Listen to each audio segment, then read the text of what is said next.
Bonjour, je m'appelle Casey Patnaud.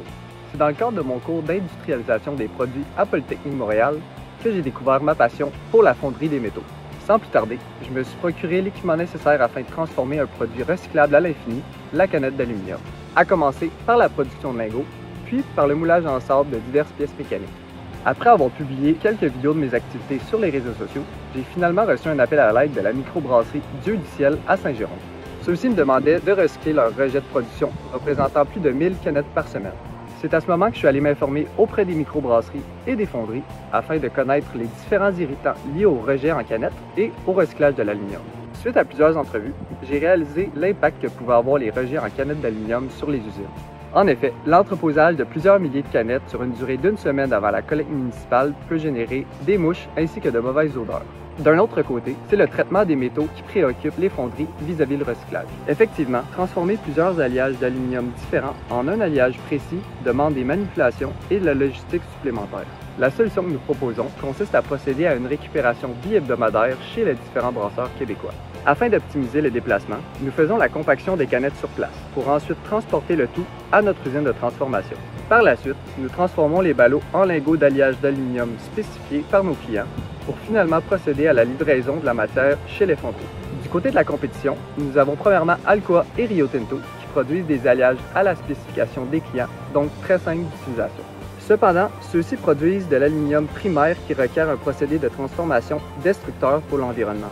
D'un autre côté, nous avons les ferrailleurs qui achètent l'aluminium aux particuliers pour la revendre aux fonderies. Des entreprises très écologiques, mais qui ne facilitent pas toujours la tâche des fonderies. C'est ici que Crane vient se différencier en produisant de l'aluminium recyclé aux spécifications clients. Pour la segmentation marché, les canettes d'aluminium actuellement non recyclées, toutes sources confondues mondialement, représentent pour nous plus d'1,3 milliard de dollars.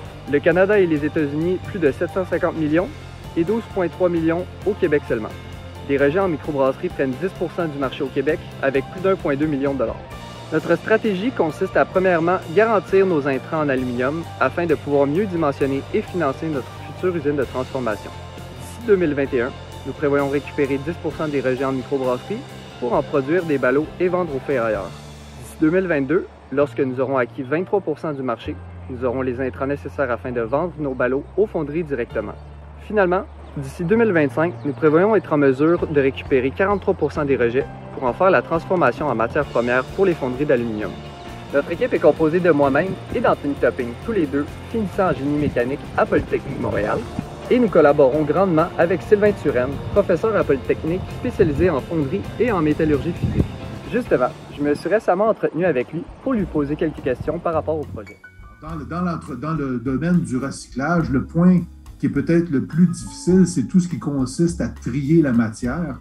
Donc, quand on part au départ avec toutes sortes de produits d'aluminium, d'alliage d'aluminium, de compositions très, très variées, bien, à la fin, si on fond tout ça, on obtient à peu près n'importe quoi. Donc, je dirais le positionnement de Crane est plus intéressant du fait qu'ils partent d'un produit de départ qui est un peu mieux contrôlé et donc ça permet d'avoir une meilleure valeur ajoutée là, sur leur processus de transformation. Je suis ensuite allé m'entretenir avec deux de nos partenaires et fournisseurs, les microbrasseries Dieu du Ciel et Brasseurs de Montréal. Salut, je m'appelle Antoine Rattel, je suis brasseur à la microbrasserie Dieu du Ciel à Saint-Jérôme. Bonjour, moi je m'appelle Mike Harrison, je suis le brasseur en chef ici à Brasseurs de Montréal.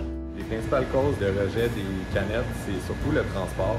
Parce qu'une canette, avant d'avoir le couvercle dessus, c'est vraiment fragile. La canette est super mince, donc dès qu'on met une pression dessus, l'aluminium va bosser. C'est pas tous les canettes qui vont avoir un remplissage adéquat. Les jetons des cannes qui ont trop moussé pendant leur remplissage, donc toute canne qui n'a pas un volume suffisant de bière va être rejetée. On doit perdre un 2 à 5% de cannes en tout, ce qui fait par semaine peut-être jusqu'à 5000 cannes de rejetées. Nous, dans le fond, les canettes bossées, c'est des rejets, donc c'est des canettes qu'on ne peut pas utiliser, ça prend quand même un certain espace. On n'a déjà pas énormément d'espace à l'intérieur, donc entre les mettre dans le bac de recyclage puis qui se retrouve au centre de tri, ou encourager un entrepreneur qui a à cœur l'économie circulaire de réutiliser justement les différents déchets d'une compagnie. On préférait aller vers cette option-là. Nos cannes rejetées ont souvent été remplies de bière avant qu'on les jette, d'entreposer ces rejets-là dans nos entrepôts, surtout l'été.